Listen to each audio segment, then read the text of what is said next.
तेरे ही नाम से हर इब्तदा है, तेरे ही नाम से हर इंतहा है।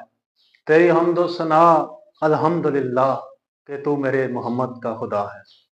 स्टूडेंट्स, बिला ताहीर मैं आपको बताता चलूँ, ये सेकंड ईयर फिजिक्स की जो नई नई बुक है 2026 की, उसके बारे में ये जो सबसे पहला लेक्चर है थर्मल फिजिक्स, पहला चैप्टर जो 13 चैप्टर बनता है उसके बारे में लेक्चर है। तो मैं मुख्तसर तारुफ कराता चलूँ।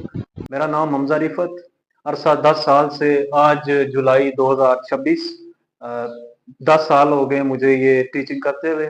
और ये जो लेक्चर है और बाकी यूट्यूब पर लेक्चर्स हैं, इनमें ये फर्क होगा कि बाकी जो यूट्यूब पर अक्सर साजा ने लेक्चर अपलोड किए हैं उनमें अक्सर देखा गया है कि वो खुद समझ रहे होते हैं, उससे महसूस ये होता है ये अपने कंसेप्ट क्लियर कर रहे हैं, ना कि तालिब इल्म को वो अच्छे तरीके से पढ़ा रहे हैं।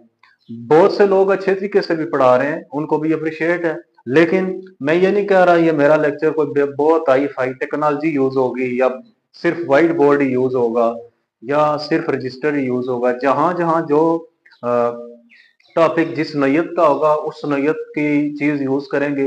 हो सका तो मैदान में भी जाके एक्सपेरिमेंट करेंगे और लैब का एक्सपेरिमेंट जो भी हो सका आपको क्लियर कराएंगे। बिला ताखीर में आ जाता हूँ जी, थर्मल फिजिक्स ये ब्रांच ऑफ फिजिक्स जो heat, work, temperature and other form of energy के दरमियान जो रिलेशनशिप है, इस फिजिक्स की ब्रांच में ये डिस्कस किया जाता है, थर्मल फिजिक्स। अच्छा, थर्मल फिजिक्स में ये जो इंट्रोडक्शन दिया हुआ है एग्जामिनेशन पॉइंट ऑफ व्यू से इंपॉर्टेंट नहीं है। ब्राउनियन मोशन जो इसका पहला टॉपिक है उसकी तरफ आते हैं। तो Brownian motion, it is the random and irregular motion, it is the random and irregular motion of gas molecules. अब ये डिस्कवर किसने की? 1927 की बात है। रॉबर्ट ब्राउन नाम का एक बंदा है, बॉटनिस्ट है। इसने माइक्रोस्कोप के जरिए देखा, ऑब्जर्व किया कि पोलन प्लांट्स को ये मूव कर रहे थे रैंडमली, जिगजैग मैनर में हरकत कर रहे। जिगजैग ये होता है एक दफा ऐसे चले जाना, ऐसे ऐसे मूव कर रहे थे। तो Robert brown, a botanist, observe by microscope that pollen plants move randomly in liquid. तो डायग्राम आपकी किताब में बनी हुई है, वो बड़ी इंपॉर्टेंट डायग्राम है। बनानी कैसे है ये देख लें। यूं पहले स्क्वायर ड्रा करें, ये स्क्वायर ड्रा करें, फिर यहां पे एक स्क्वायर ड्रा करें दरमियान में, ये नजर आ रहा, यहां पे यूं करें, फिर ये मिला दें, ये मिला दें। शायद मैं अच्छी नहीं बना सका, लेकिन फिर इस तरह पार्टिकल्स कुछ इस तरफ मूव कर रहे हैं, कुछ इस तरफ मूव कर रहे हैं, कुछ ऐसे मूव कर रहे हैं, गैस पार्टिकल्स हैं, ब्राउनियन मोशन को डिस्क्राइब कर रहे हैं। बहरहाल आप किताब से देखकर उसको मजीद मैच कर लिए, मजीद जो अहम स्ट्रक्चर है वो मैंने बना दिया। A molecule of gas move zigzag and when they collide with each other there are various reason and causes for this motion। बहुत सारी रीजन है बिहाइंड दिस के क्यों ये मोशन होती है। तो पहली रीजन है size of molecule is inversely proportional to the speed of molecule. जितना ज्यादा, अब देखें ना, मास जितना ज्यादा होगा वेलोसिटी उसकी उतनी क्या होगी, कम होगी। ये मोमेंटम वाला फॉर्मूला यही शो कर रहा है ना, P is equal to M V, V उधर ही रहे, एम नीचे चला जाए। तो size of molecule is inversely proportional to speed of molecule. तो नीचे लिखा है जी, speed is inversely proportional to viscosity. ये दूसरा पॉइंट है, यानी जितनी ज्यादा स्पीड होगी उतनी ही कम विस्कोसिटी होगी। विस्कोसिटी के लिए आप सोच लें, विस्कोसिटी वो हनी जिसे शहद कहते हैं, अब वो उसे अगर गिरा दो यहाँ पे तो ये बहुत आराम से मूव करेंगे उसके पार्टिकल्स। तो पता चला उस हनी की विस्कोसिटी बहुत ज्यादा है लेकिन उसकी स्पीड क्या होगी, कम।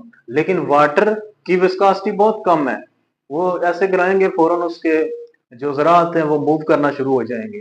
तो जितनी ज्यादा विस्कोसिटी उतनी ही कम स्पीड, और जितनी कम स्पीड उतनी ही ज्यादा विस्कोसिटी।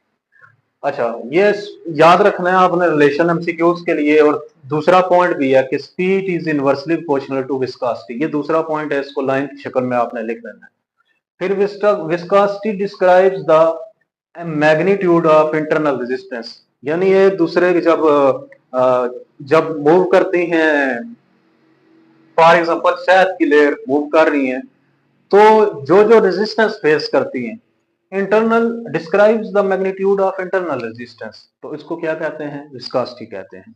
तो अगला जो है लिखा है जी kinetic theory of gases. Chemistry के स्टूडेंट जो हैं एफएससी वाले फर्स्ट ईयर की किताब में भी पढ़ चुके होंगे, तो बाकी जो आईसीएस के स्टूडेंट हैं वो देखें काइनेटिक थ्योरी ऑफ गैसेस, बड़ी अहम थ्योरी है जी। इसके पासुलेट्स आ सकते हैं। तो gases consist of large number of spherical molecule. Sphere, spherical sphere से निकला है, स्फेयर की डायग्राम होती है इस तरह, गेंद की शक्ल में, ठीक है। तो gases large number of spherical molecules इसके होते हैं। दूसरा point, gases are in constant rapid random motion. Rapid का मतलब है एकदम, देखें बलून को आप जब टीयर करते हैं ऐसे, तो एकदम उसमें से वो सारी हवा वो फट जाता है, तो रैपिड मोशन होती है। Gases are in constant rapid random motion, बेतरतीब अंदाज से मोशन करते हैं। तीसरा पॉइंट है collision between gas molecule and container is perfectly elastic, यानी उसमें जिस भी कंटेनर में उन्हें डाला जाए तो उसकी जो कोलिजन होती है परफेक्टली इलास्टिक होती है। चौथा point, there are no forces of attraction until they collide with each other, यानी एक दूसरे के साथ उनकी फोर्सेज ऑफ अट्रैक्शन बिल्कुल नहीं होती जब तक कि वो टकराए ना, गैस के मॉलिक्यूल एक दूसरे से फासले पर होते हैं। फिर आखिरी पॉइंट आपकी किताब में ये लिखा है कि काइनेटिक एनर्जी जो है वो डिपेंड करती है टेम्परेचर पर। मैंने उसको चेंज करके लिख दिया है क्योंकि एमसीक्यूज भी आ सकते हैं कि kinetic energy is directly proportional to temperature. जितनी ज्यादा काइनेटिक एनर्जी होगी उतना ही टेम्परेचर बढ़ेगा। दूसरे लफ्जों में डिपेंड ही कर रही है ना काइनेटिक एनर्जी टेम्परेचर पर, ठीक है।